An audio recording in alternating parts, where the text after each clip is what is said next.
हाँ तो बेटा इस क्वेश्चन में क्या बोला हुआ है, a man is crossing a river flowing with velocity 5 metre per second, he reaches a point directly across a distance of 60 metre in 5 second, his velocity in water, है ना।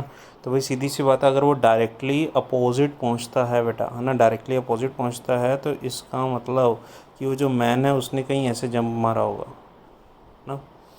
अच्छा, अब अगर उसने ऐसे जंप मारा है बेटा, उसकी वेलोसिटी अपने को पता करनी है, तो भाई इसके तो फिर अपने पास दो कंपोनेंट होंगे बेटा, है ना।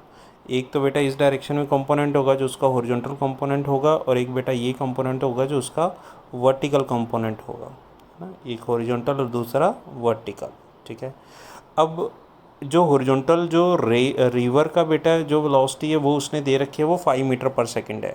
अब मैन के पास सिर्फ और सिर्फ वेलोसिटी वर्टिकल डायरेक्शन में है, इसका मतलब इसकी हॉरिजॉन्टल वेलोसिटी और रिवर की हॉरिजॉन्टल वेलोसिटी दोनों आपस में इक्वल होनी चाहिए, तभी तो वो एक दूसरे को कैंसिल आउट करेंगे, तभी तो मैन के पास रिजल्टेंट वेलोसिटी केवल वर्टिकल वाली ही बचेगी। तो कहने का मतलब मैं पहले तो ये लिख सकता हूँ कि मैन की जो हॉरिजॉन्टल वेलोसिटी है एक्स डायरेक्शन में, है ना, वी एक्स वेक्टर, वो अपने पास 5 i कैप ही होनी चाहिए, या अगर -5 i कैप लिख सकते हैं डायरेक्शन में, मैग्नीट्यूड उसका 5 होना चाहिए, है ना।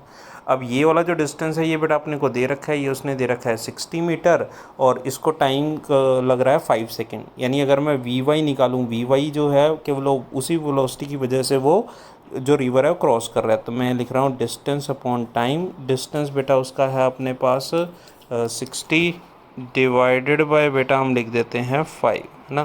तो इसका मतलब बेटा वी वाई की जो वैल्यू है ये अपने पास आ जाएगी 12। तो वी वाई की वैल्यू बेटा अपने पास आ चुकी है 12 मीटर पर सेकेंड।